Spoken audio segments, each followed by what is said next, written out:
एक साधारण सी महिला बस स्टैंड पर खड़ी थी। उसका नाम था रिया वर्मा। कपड़ों से कोई भी यह नहीं पहचान सकता था कि वही रिया जो आज साधारण कपड़ों में खड़ी है, दरअसल जिले की डीएसपी है। रिया आज किसी आधिकारिक काम पर नहीं थी।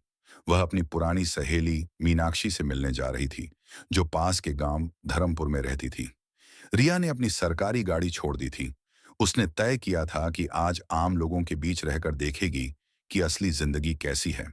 बस देर से थी, इसीलिए उसने सड़क किनारे खड़ी एक शेयर ऑटो में बैठने का फैसला किया। ऑटो पहले से भरी थी। दो मजदूर, एक बुजुर्ग महिला और एक कॉलेज की लड़की बैठी थी। रिया मुस्कुराते हुए अंदर बैठ गई। ड्राइवर ने गाड़ी चालू की और बोला, मैडम, धर्मपुर वाला रूट है ना? रिया ने सिर हिलाया। हाँ, वही। ऑटो चल पड़ा। सड़क पर ट्रक, बाइक और लोगों की भीड़ थी। रिया ऑटो से बाहर देखते हुए सोच रही थी, क्या मेरे थाने के जवान सच में सबके साथ ठीक व्यवहार करते हैं? या कहीं कोई बलराम जैसा इंस्पेक्टर मेरे विभाग में भी तो नहीं? कुछ किलोमीटर बाद सड़क पर पुलिस की बैरिकेडिंग दिखाई दी। रिया ने देखा, तीन पुलिस वाले खड़े हैं और बीच में खड़ा एक आदमी सीटी बजाते हुए वाहनों को रोक रहा है। उसकी कमर पर लाठी, सिर पर टोपी और चेहरा अभिमान से भरा हुआ। उसके नाम की प्लेट पर लिखा था, इंस्पेक्टर विनोद चौहान। ऑटो उनके सामने रुकी। विनोद ने चिल्लाकर कहा, रुको, रुको। फिर ऑटो के पास जाकर जोर से बोला, क्या हालत बना रखी है गाड़ी की? इंश्योरेंस दिखाओ, आरसी निकालो। ड्राइवर रफीक ने घबराकर फाइल निकाली। साहब, सब कागज ठीक हैं, चेक कर लीजिए। विनोद ने फाइल हाथ में ली, नजर दौड़ाई और मुस्कुराया। कागज ठीक हैं, लेकिन मैं कहूं तो ये फेक भी हो सकते हैं। रफीक के चेहरे पर पसीना झलकने लगा। वह बोला, साहब झूठ नहीं बोल रहा, सब सही है। विनोद बोला, ठीक है, तो अब 3,000 रुपये दो, वरना गाड़ी सीज। लेकिन किस बात का चालान साहब? मुझे सिखाएगा कानून?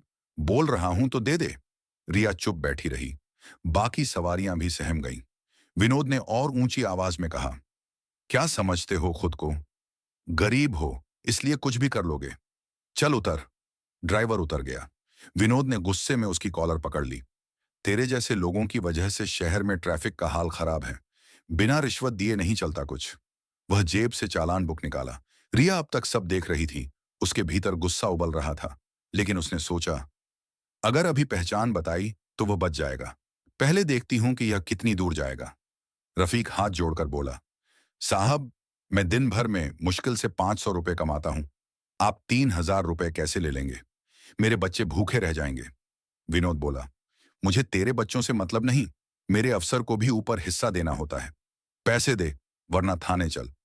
फिर उसने लाठी उठाई और रफीक के कंधे पर मार दी। चल, ऑटो एक तरफ लगा। रिया अब और नहीं सह सकी।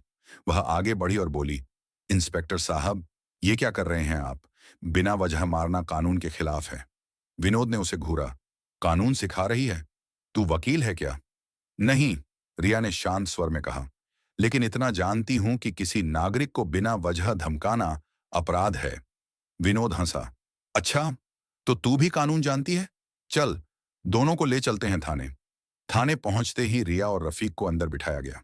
दीवार पर टेढ़ा लगा पंखा घूम रहा था। एक हवलदार बोला, साहब अभी अंदर हैं, चाय पी रहे हैं। विनोद अंदर गया और बोला, रामू, आज तो मजा आ गया। दो नए शिकार मिले हैं, एक तो ड्राइवर और दूसरी यह अकड़ू औरत।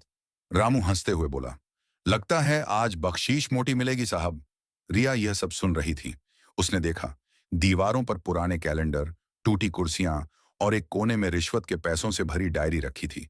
उसका दिमाग अब और ठंडा नहीं रह पा रहा था। तभी विनोद बाहर आया और बोला, नाम क्या है तेरा? रिया बोली, रिया। रिया क्या? रिया वर्मा। कहाँ की रहने वाली? यहीं की। विनोद ने कहा, तू बड़ी स्मार्ट लगती है। चल जल्दी से 2,000 निकाल, वरना केस बनेगा। रिया ने दृढ़ता से कहा, मैं एक भी रुपया नहीं दूंगी। विनोद बोला, ठीक है, तो जेल में बैठ। हवलदारों ने उसे लॉकअप में डाल दिया। रफीक को एक अलग कमरे में बैठा दिया गया। रिया ने धीरे से दीवार पर लिखी लाइन पढ़ी, सत्य परेशान हो सकता है, पर पराजित नहीं। वह मुस्कुराई और खुद से बोली, अब इस विनोद चौहान को सच्चाई का मतलब सिखाने का वक्त आ गया है। रात हो चुकी थी। थाने की बत्तियां मंद जल रही थीं।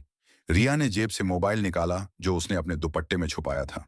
उसने सिर्फ एक मैसेज भेजा, control room, case code 21B, immediate trace, DSP undercover operation in progress, need presence at Dharampur station by 7 AM। संदेश भेजते ही उसने फोन बंद कर दिया। सुबह 6 बजे थाने के बाहर 3 गाड़ियां आकर रुकीं। डीएम अदिति मेहरोत्रा, एएसपी राघव सिंह और 2 मीडिया वैन वहां पहुंची। सारे पुलिसकर्मी घबरा गए। एएसपी ने थाने में प्रवेश किया और चिल्लाया, इंस्पेक्टर विनोद चौहान, बाहर आइए। विनोद बाहर आया। सर, क्या बात है? रिया लॉकअप के अंदर खड़ी थी। राघव ने जैसे ही उसे देखा, हैरान रह गया।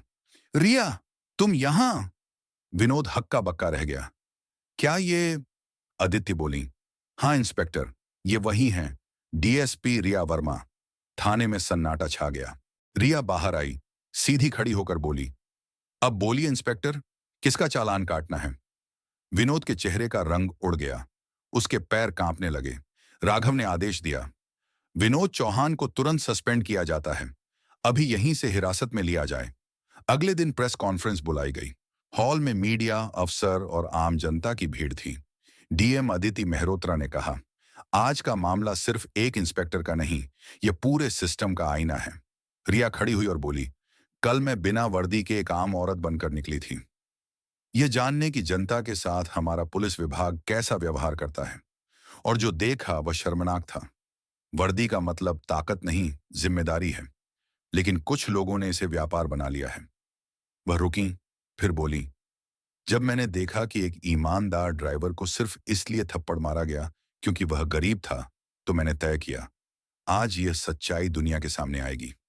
उनके पीछे एक स्क्रीन पर फुटेज चलाया गया। रिया ने जब ऑटो में बैठते समय अपना बॉडी कैमरा ऑन किया था, पूरा दृश्य रिकॉर्ड हो चुका था। विनोद की धमकियां, पैसे की मांग और उसका अत्याचार। सभी पत्रकार खड़े हो गए। कैमरों की फ्लैश चमक उठी। डीएम ने कहा, इंस्पेक्टर विनोद चौहान को भ्रष्टाचार, दुराचार और नागरिक अधिकारों के उल्लंघन के आरोप में तुरंत सेवा से बर्खास्त किया जाता है। साथ ही उसके खिलाफ आईपीसी की धारा 166A, 384 और 506 के तहत केस दर्ज किया जाएगा। भीड़ में तालियों की गड़गड़ाहट गूंज उठी। रिया ने माइक्रोफोन संभाला और कहा, यह जीत मेरी नहीं, हर उस इंसान की है जो चुप रहकर अन्याय सहता है। जब तक हम बोलेंगे नहीं, बुराई बढ़ेगी। वर्दी सिर्फ दिखाने की चीज नहीं, ये जनता की रक्षा की शपथ है। मीडिया ने उनका बयान बार बार चलाया। सोशल मीडिया पर हैशटैग ट्रेंड करने लगा। रफीक भी वहां मौजूद था। उसने कहा, अगर रिया मैडम उस दिन ऑटो में ना होती तो शायद आज भी हम जैसे लोग रोज लुटते रहते। वह रो पड़ा। रिया ने उसके कंधे पर हाथ रखा और कहा, अब कोई भी इंस्पेक्टर तेरे बच्चों के पेट पर लाठी नहीं मारेगा। रफीक, ये मेरा वादा है। कई हफ्ते बीत गए। रिया की यह कार्रवाई पूरे राज्य में उदाहरण बन गई। कई जिलों में पुलिस सुधारों की प्रक्रिया शुरू हुई। भ्रष्ट अधिकारियों की जांच बैठाई गई। रिया को मुख्यमंत्री ने सम्मानित किया। डीएसपी रिया वर्मा को सत्य प्रहरी पुरस्कार से सम्मानित किया जाता है। मंच पर खड़े होकर रिया ने कहा, मैं हर उस महिला को सलाम करती हूं जो चुप नहीं रहती, हर उस आदमी को भी जो अन्याय के खिलाफ खड़ा होता है। हम सब मिलकर ही एक ईमानदार समाज बना सकते हैं। भीड़ ने खड़े होकर तालियां बजाईं। रफीक भी वहां था।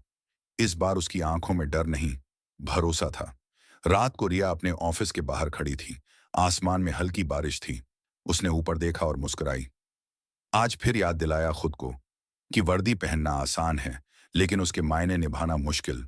और अगर कभी इंसाफ खतरे में पड़े तो हमें खुद आम आदमी बनकर उसे बचाना चाहिए।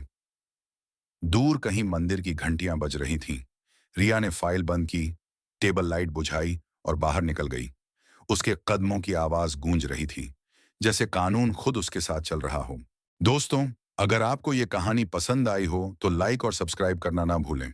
हम इसी तरह की और भी दिलचस्प कहानियां आपके लिए लाते रहेंगे। धन्यवाद।